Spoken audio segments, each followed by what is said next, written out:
Please welcome now to the Imus in the Morning program, Bill Hendon, former congressman, and John LeBoutillier, also a former congressman.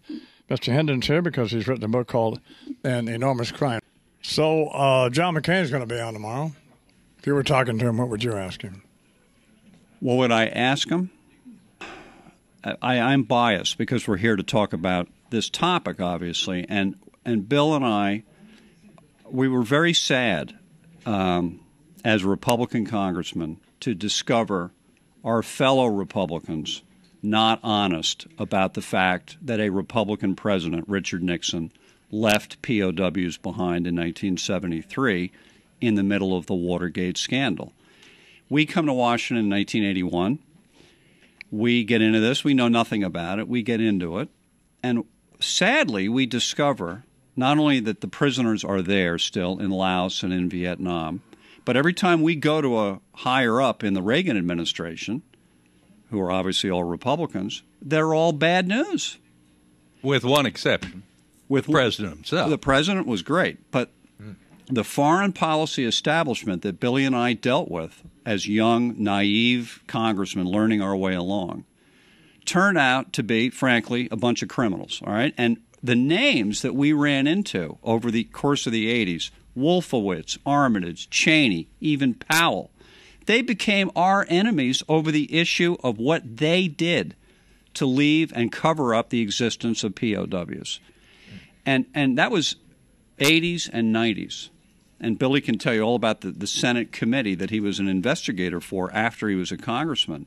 And discovering more and more about it, the very group I just mentioned, Cheney and all those guys, they're the same people who 10 years later, from 92 to 2002, same people cooked the intelligence to get us into Iraq. The same people did the same thing. I mean, cooking intelligence, if I can say so, is pretty heavy charge. But when you're looking at a satellite image in 1992, and there is a name in the prison yard, SEREX 72 TA 88 underneath it, and Mick Serex is still missing. He was on. We have that picture here. Yeah, Bat 21. All right, the movie you remember? Sure. Well, he was never mentioned in the movie, but his name shows up 20 years after the shoot down in the prison yard, and there's another guy's E&E code and his 4-digit authenticator. There are 19 4-digit authenticators over in Laos. My goodness. WRYE in a satellite image along a trail in Laos. What could that possibly mean? Only one thing. Major Blair Rye, WRYE, MIA. And when you're looking at this stuff and people are saying there's nothing to it, we get a little angry and it costs you some relationships in Washington. We're talking with Bill Hendon and John LeBoutillier about Bill's book, An Enormous Crime, the definitive account of American POWs abandoned in Southeast Asia. How many were abandoned? 600. And here's the deal. Here's what happened. Why were they abandoned? I mean, why would... I'll tell you exactly. You remember the Paris Peace Agreement, yes, January 73. 4 days after that agreement, Nixon sends a letter, secret letter, we handed you a copy, to the Prime Minister Pham Van Dong of North Vietnam. And the letter said, we will pay you, the North Vietnamese, $4.75 billion. And in return, you're going to give us all the prisoners back. Sure. And quit fighting. And we'll stop fighting, and the money's to heal the wounds of war. That's what the letter said, $4.75 billion. To this day, 35 years later, we've never paid a penny.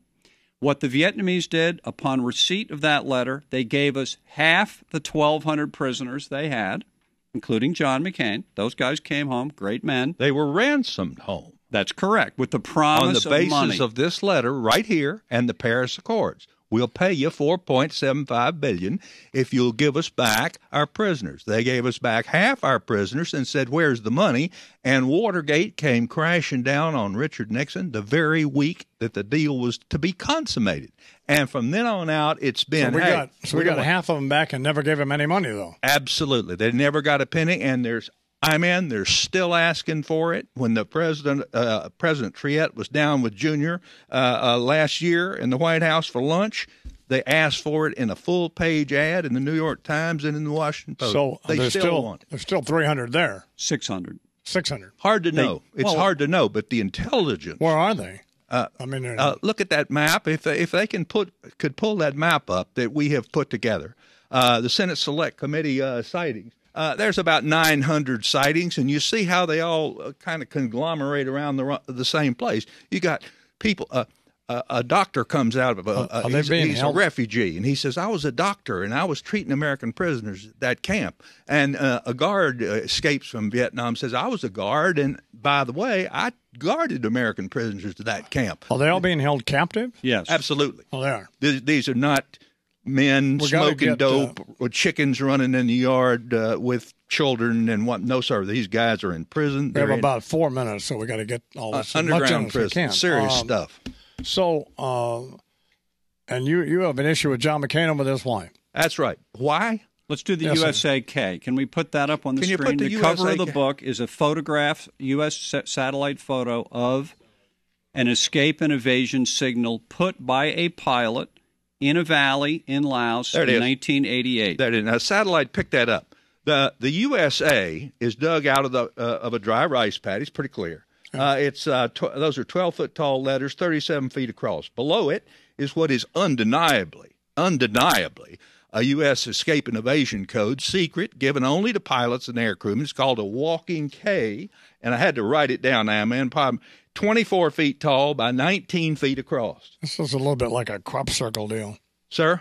It's a little bit like a crop circle deal. Well, But I understand. But the guy's name, they give the pilots these things, and they say, if you're shot down, you put this down, we'll come get you. Well, they put that down, and they put their names down, and they put their authenticators down, and it just so happens that on that one, which is on the cover of the book, I'm not trying to sell books, but there it is. Well, why not? Well, thank you. We'd like to sell the book, An Enormous Crime, the definitive account of American I'd like for the American people to know, and I'm not jumping on Johnny, but he says in his memoir right here that USAK was put down by a satellite imagery, picked up a huge USAK cut in a Laotian rice field. It turned out to be a young Laotian boy's handiwork that he had copied off of an envelope. 37 feet long, 10-foot tall letters. He doesn't want to do this. John Kerry doesn't want to do it. Why? Junior Bush doesn't want to do it. Why? His father didn't want to do it. Why? None.